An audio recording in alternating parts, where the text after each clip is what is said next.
Subscribe का button दबाकर बगल में बेल आइकन को ऑल पे सेट ज़रूर करें ताकि हमारे चैनल से एक भी वीडियो आपसे मिस ना हो। नमोऽस्त्वनन्ताय सहस्रमूर्तये सहस्रपादाक्षिशिरोरुवाहवे सहस्रनाम्ने पुरुषाय शाश्वते सहस्रकोटियुगधारिणे नमः सहस्रकोटियुगधारिणे नमः। जय श्रीमन्नारायण, जय बाबा विश्वनाथ, जय विष्णु भगवान। भाद्रपद शुक्ल पक्ष के चतुर्दशी को अनंत चतुर्दशी कहते हैं। इस दिन अनंत भगवान की पूजा की जाती है और अलोना व्रत रखा जाता है। अनंतम यह काल रूप भगवान श्री कृष्ण का नाम है।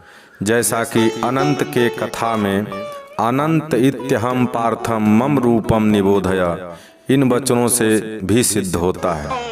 अनंत का अर्थ है जिसका कभी भी अंत न हो, अर्थात सर्वथा सर्वदा विद्यमान रहे।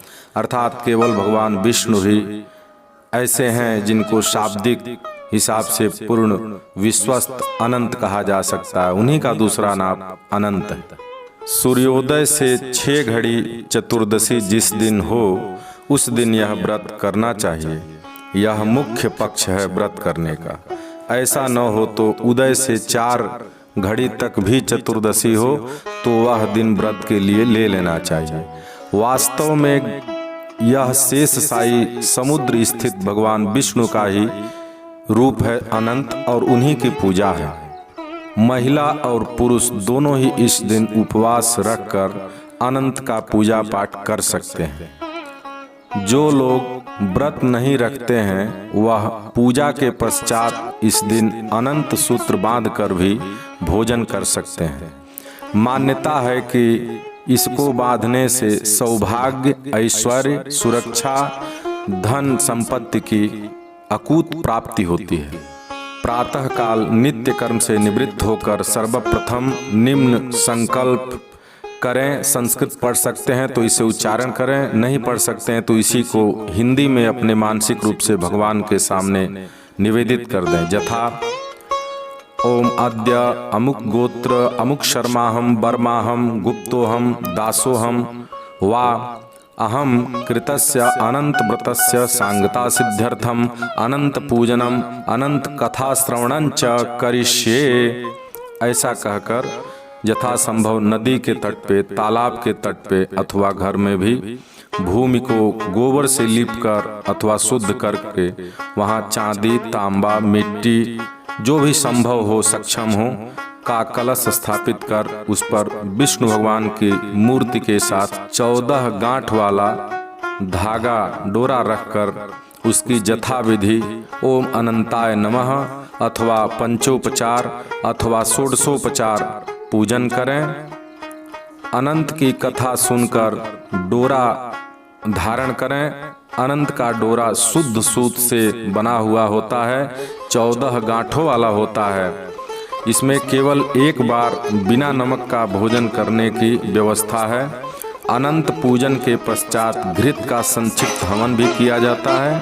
तदनंतर अनंत देव का स्मरण करते हुए निम्नलिखित मंत्र के उच्चारण के साथ शुद्ध अनंत को अपनी दाहिनी भुजा में बांधना चाहिए। यथा अनंत संसार महासमुद्रे मग्नं समभ्युद्धर वासुदेव अनंत रूपे विनियोजयस्व यनंत सूत्राय नमो नमस्ते यनंत सूत्राय नमो नमस्ते। यह मंत्र पढ़कर अपनी दाहिनी भुजा में उस अनंत रूपी धागे को, 14 गांठ वाले धागे को धारण कर लें। यह धागा भगवान विष्णु को प्रसन्न करने वाला तथा अनंत फलदायक माना जाता है। यह व्रत जैसा कि मैंने पूर्व में भी बताया, धन, पुत्र, ऐश्वर्य, स्थिर लक्ष्मी, कीर्ति लाभ आदि के लिए किया जाता है। इस दिन नवीन सूत्र के अनंत को धारण करके पुराने को त्याग देना चाहिए। ध्यान रहे, पहले धारण कर लें तब पुराने को त्यागना चाहिए। अनंत की 14 गांठों वाला ये धागा इस बात का प्रतीक है कि आपकी कीर्ति जस 14 लोकों में भगवान की कृपा से विख्यात होगी और सभी तरह के मनोवांछित कार्य पूर्ण होंगे। पूजा के अनंतर परिवारीजनों के साथ इस व्रत की कथा सुननी चाहिए। कथा इस प्रकार है। प्राचीन काल में सुमंतु नामक ऋषि अपनी पत्नी दीक्षा के साथ वन में निवास करते थे। ऋषि को एक पुत्री हुई जिसका नाम सुशीला रखा गया। सुशीला के जन्म के समय के बाद इनकी माता दीक्षा का देहांत हो गया और सुमंतु ऋषि ने दूसरा विवाह कर लिया। किंतु दूसरी माँ सुशीला को पसंद नहीं करती थी। कुछ समय बाद जब सुशीला बड़ी हुई तो उसका विवाह कौंडिल्य नामक ऋषि के साथ कर दिया गया। ससुराल में भी सुशीला को सुख नहीं था। कुछ लोगों को अनंत देव की पूजा करते देख सुशीला ने भी यह व्रत रखना शुरू कर दिया। उसकी आर्थिक स्थिति में सुधार होता चला गया। सुशीला के पति कौंडिल्य को लगने लगा कि अब सब कुछ उनकी मेहनत से हो रहा है। कौंडिल्य ऋषि ने कहा कि यह सब मेरी मेहनत से हुआ है और तुम इसका पूरा श्रेय भगवान विष्णु को देना चाहती हो। ऐसा कहकर उनसे सुशीला के हाथ से धागा उतरवा दिया। भगवान इससे नाराज हो गए और कौंडिल्य ऋषि फिर से गरीब हो गए, अभावग्रस्त हो गए।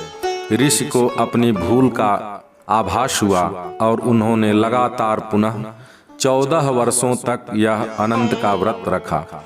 इस व्रत के प्रभाव से उनकी स्थिति पुनः शनै शनै अच्छी होती चली गई।